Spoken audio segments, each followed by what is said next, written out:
Assalamualaikum warahmatullahi wabarakatuh. Kemarin videonya itu ya gak jalan ya. Kemarin kan masih di flowchart kayak gini, seperti yang video kemarin. Terus tak lanjutkan sini aja. Tak lanjutkan macam-macam simbol flowchart.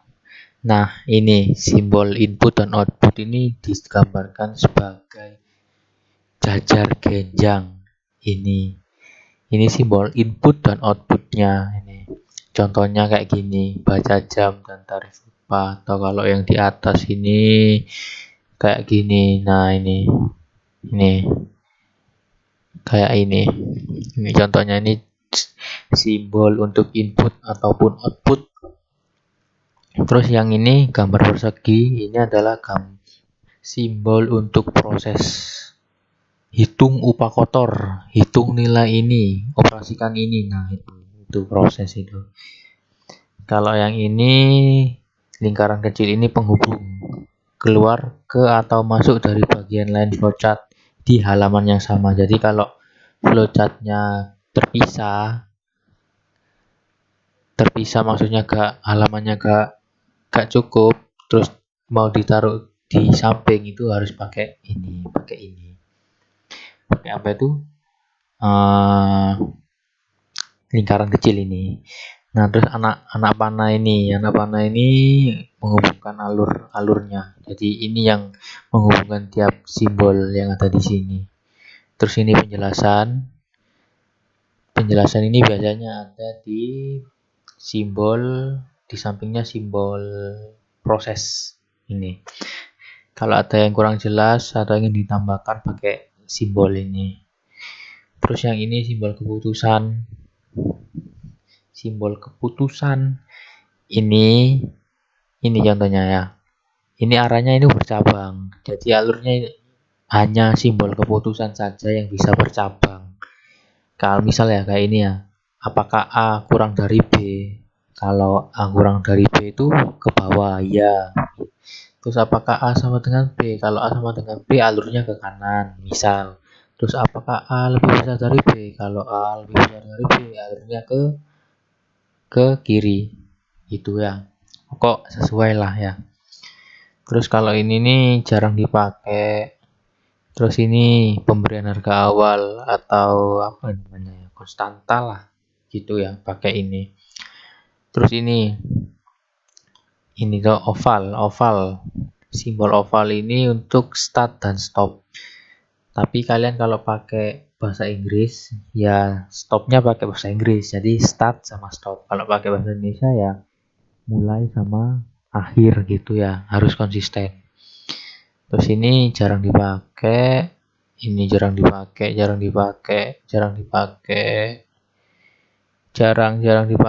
Kalau yang sederhana jarang dipakai, sudah itu aja.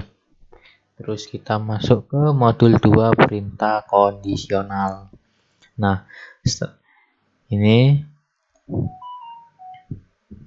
perintah kondisional ini. Nah, ini tujuan kuliah kita mengenal dan mengetahui perintah kondisional, mengontrol aliran program dengan perintah kondisional, dan membuat program dengan menggunakan perintah kondisional. Nah, dasar-dasarnya dulu ya. Dalam membuat sebuah program yang lebih kompleks, MATLAB ini mempunyai sintaks untuk mengatur aliran proses programnya. Nah, aliran ini terdiri dari dua jenis, yaitu perintah kondisional dan perulangan. Kali ini kita akan membahas tentang perintah kondisional saja ya. Nah, perintah kondisional atau pemilihan atau juga percabangan ini adalah pengontrol yang berguna untuk mengalihkan program ke proses tertentu. Biasanya digunakan untuk menyelesaikan program yang memiliki banyak proses, tapi dalam satu kesempatan eksekusi hanya menjalankan satu atau lebih berdasarkan syarat-syarat tertentu yang telah didefinisikan. Perintah kondisional ini ada dua jenis. Yang pertama nilai relatif dan yang kedua nilai absolut. Nah, kita masuk yang pertama dulu. Untuk nilai relatif, kondisi ini dapat digunakan untuk syarat yang berada dalam nilai interval. Jadi kata kuncinya untuk perintah kondisional nilai relatif ini, syarat-syarat yang kita tentukan ini berada dalam nilai interval. Jadi kayak interval 0 sampai berapa gitu kan. Interval tertentu ya yang telah kita definisikan, baik numerik ataupun string. Nah, cara penulisannya di Padlet itu kayak gini. If, sintak if, kemudian syaratnya, intervalnya, kemudian yang baris kedua ini perintah yang ingin dijalankan, dan yang ketiga n. Nah, apabila syarat dipenuhi ini syaratnya terpenuhi, maka perintah yang bawah ini dijalankan gitu. Nah, apabila syarat ini enggak terpenuhi, maka dia akan loncat ke n. Jadi yang perintah ini enggak dijalankan gitu. Nah, kondisional nilai relatif tidak hanya ada satu syarat ya, maksudnya itu satu syarat, tapi bisa lebih dari dua syarat kayak gini. Kalau lebih dari satu syarat, kita pakai sintak yang di syarat pertama itu if, terus sintak yang di baris kedua di syaratnya gitu. Tetap sama ya, tetap sama. Jadi tetap sama ya. If, sintak if diikuti syarat yang pertama, kemudian baris keduanya perintah yang ingin dijalankan, kemudian untuk sintak else untuk syarat yang kedua, kemudian diikuti oleh perintah. Nah, apabila syarat yang pertama ini terpenuhi, maka yang dikerjakan yang ini, dan yang ini nggak dikerjakan, ini nggak dikerjakan, cuma yang ini saja yang dikerjakan.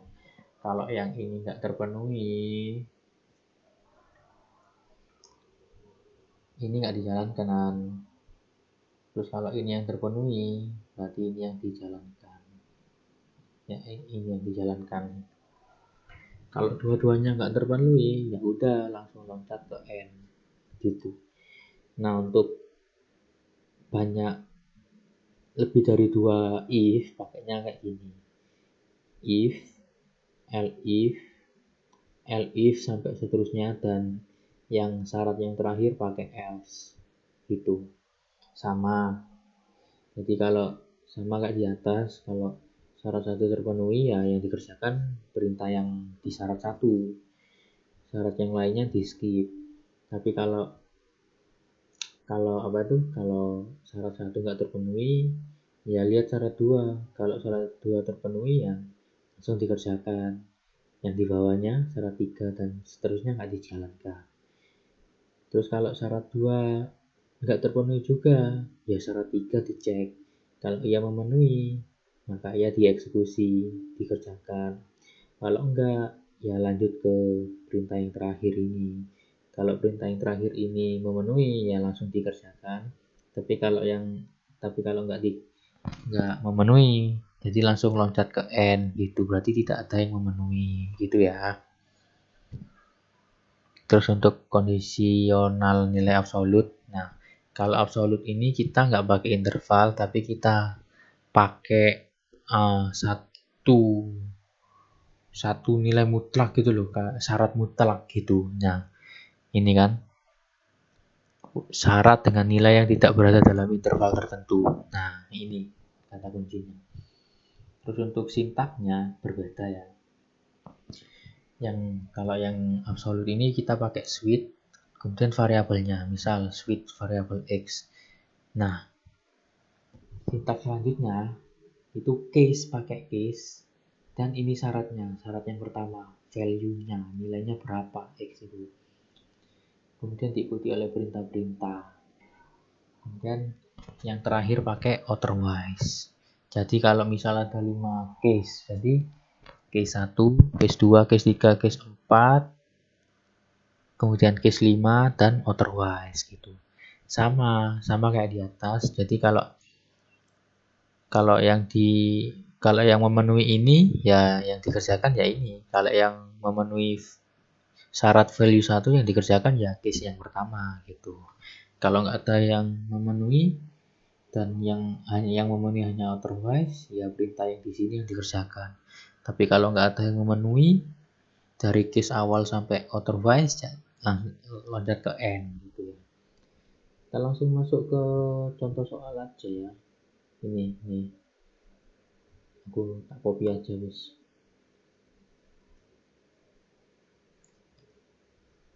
Nah, oh ya, untuk pengenalan MATLAB ya. Di MATLAB itu ada dua hal. Yang pertama command window. Command window itu ya untuk untuk nulis script ya bisa, terus untuk menampilkan output juga gitu. Ini command window, misal 2 ditambah 2 dikurangi 2 langsung di enter 0 ya kan, untuk menampilkan output dan juga nulis script. Tapi juga ada edit ini untuk editor. Lebih enak kita kalau nulis script itu di editor ini. Caranya ya tinggal ketikkan aja edit di command window, langsung enter, langsung muncul ini. Ini bedanya apa? Kalau ini kita nulis 2 dikurangi 2, kalau di enter dia nggak jalan sebelum di run. Ya, enaknya itu. Jadi kalau kita pengen nulis script yang panjang, kita pakai edit. Gitu ya. Kalau kita cuma pengen nulis program matematika yang simpel-simpel atau yang pengen langsung ada hasil akhirnya, ya pakai command window ini. Nah, untuk menghapus di MATLAB itu pakai CLC. Nah, gini ya, CLC untuk menghapus. Intinya ini dulu di MATLAB ini ya. Terus kalau mau nge-save editor ini bisa di-save. Nanti bisa di-save pakai ini. Save. Nah, pastikan filenya ini sesuai keinginan kalian. Nah, terus pastikan ini juga sesuai. Ini loh, ini sesuai dengan tempat yang kalian save buat editor tadi ya. Kenapa kalau ininya nggak sesuai, editornya nggak bisa di-run gitu. Jadi sumbernya, lokasinya itu harus sama. Itu tok sih yang lanjut kita. Yang pertama beda CLC, jangan lupa pakai titik koma biar nggak langsung dieksekusi di command window-nya. Itu ya. Clear all. Nih kuncinya, kalau tiap kali kita ngeran editor kita, maka di command window ini bersih atau kosong. Yang lain yang sebelumnya itu dihapus biar nggak ganggu gitu ya. Nah, kita copy aja langsung. Seperti biasa ini display, untuk display biasa ya, untuk menampilkan. Jangan lupa tutup kurung dan buka kurung sama tanda petik dan titik koma. Ini displaynya sesuai dengan program menentukan bilangan positif negatif. Nah, kemudian kita bikin variabel x. Variabel x sama dengan kita kasih tag input untuk bisa menginput data yang kita inginkan ya tentunya ya. Kemudian ini buka kurung, terus petik, masukkan bilangan gini terus pakai ini. Ini gunanya untuk apa ya? Untuk yang jalanin program itu paham ini untuk masukkan bilangan gitu, biar yang lain itu paham gitu. Variabelnya x ya. Nah, kita pakai if karena kita lagi mau mempraktekin kondisional relatif ya, yang interval. Nah, syaratnya ini X lebih dari 0. Ini kan interval tertentu kan. Nah, kemudian ini perintahnya, display adalah bilangan positif. Jadi jika inputan X yang akan kita input ini nilainya lebih dari 0, maka yang di display yang akan ditampilkan adalah bilangan positif. Nah, jangan lupa untuk merubah angka inputan ini ke dalam string agar bisa diproses oleh MATLAB sehingga bisa keluar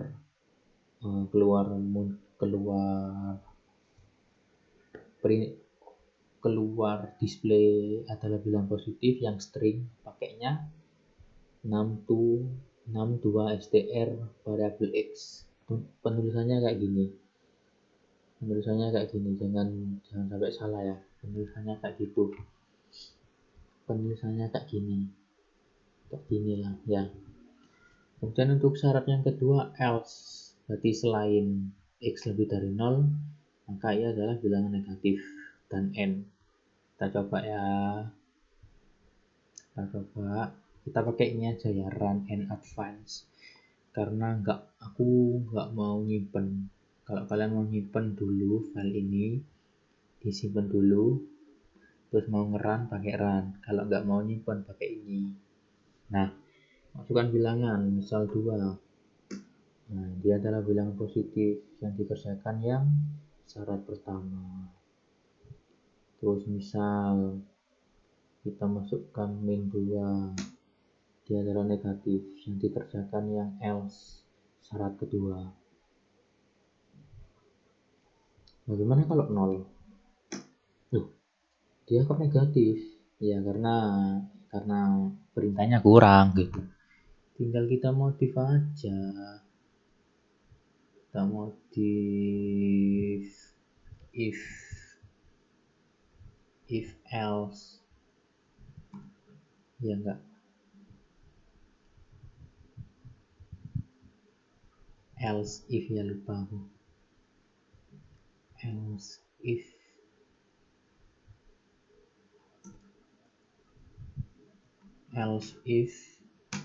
kita masukkan X sama dengan bentar ya,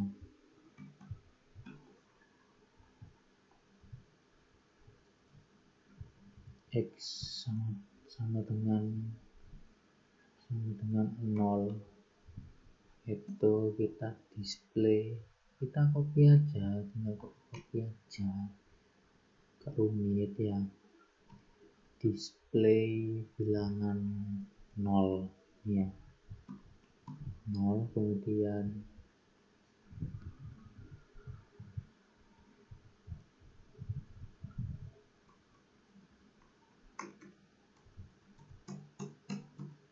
biar rapi, kemudian ini else selain itu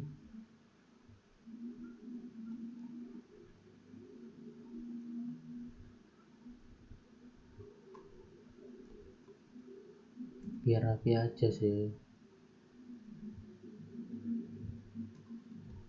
Nah ini ya, nah sudah selesai ya, kita run ya Pak. Oh ada error, bentar. Nah ini sama dengannya harus sama dengannya 2 kali.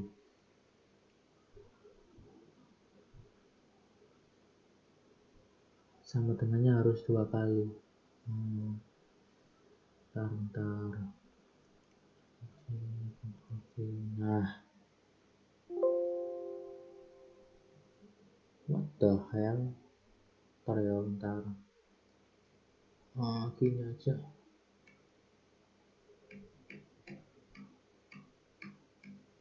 Loh.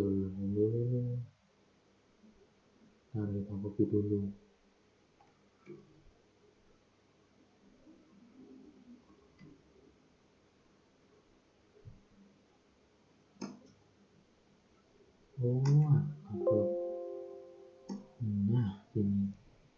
kita copy kata gini aja, else if x lebih dari 0, kemudian else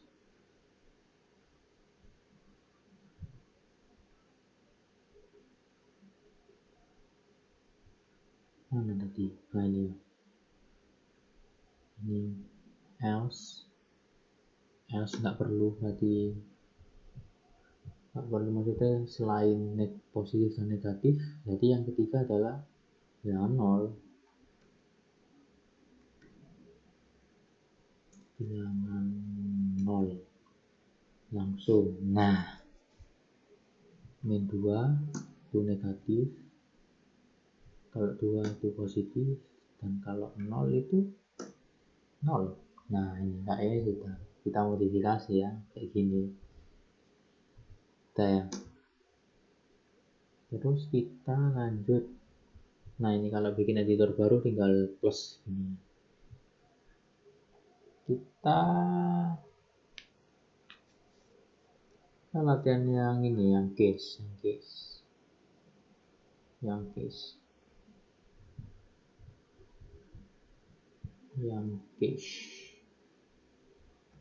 Nah, sama ini CLC, clear all, display ini sama. Terus kita buat variabel angka yang berisi inputan untuk memasukkan data kita, sama pakai kata-kata kayak gini, masukkan sebuah angka.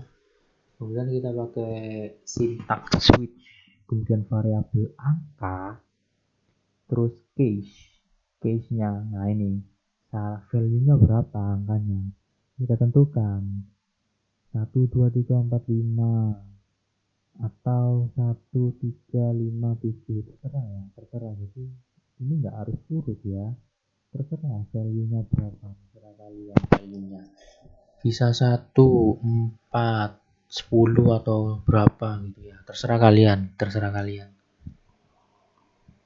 Terus perintahnya gini, tampilkan display 1, display 2, display 3, dan seterusnya. Kemudian kalau yang terakhir otherwise itu angka yang dimasukkan salah. Kita coba ya, masukkan sebuah angka 1. Nah, yang dikerjakan ini, yang case yang pertama display 1, kemudian lanjut 2. Nah, yang dikerjakan cuma case yang kedua. Terus misal 3, 4. Nah, yang dikerjakan cuma case 4. Bagaimana kalau nggak ada value yang ada di sini? Kan ini 1 sampai 5. Kalau kita pakai value 6, inputannya 6, enter. Nah, yang dikerjakan otherwise. Karena apa? Karena case-nya nggak ada 6. Case yang berisi value 6 itu nggak ada ya. Jadi yang dikerjakan otherwise gitu ya.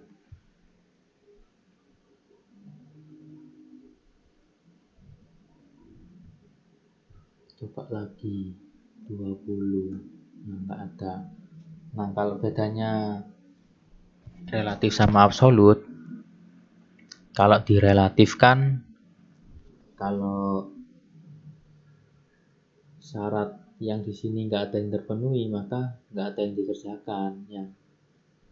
Inilah misal masukkan bilangan apa ya, bilangan 0,1 mungkin 0,2, tetap bilang positif. Nah, intinya gitulah, maksudnya itu intinya kalau di relatif itu, kalau misal syarat pertama if nggak terpenuhi, terus yang kedua nggak terpenuhi, dan yang ketiga nggak terpenuhi, maka nggak ada yang dikerjakan gitu. Loncat ke N itu. Ini sampai berapa ini?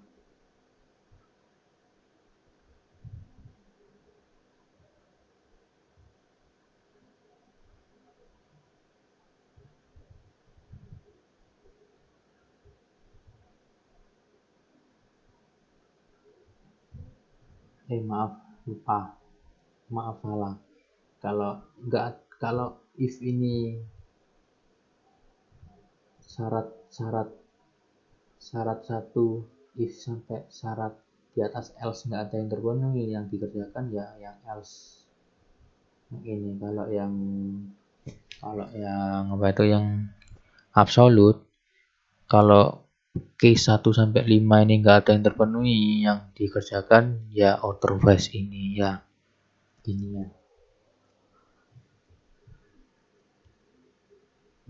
Sampai sini dulu.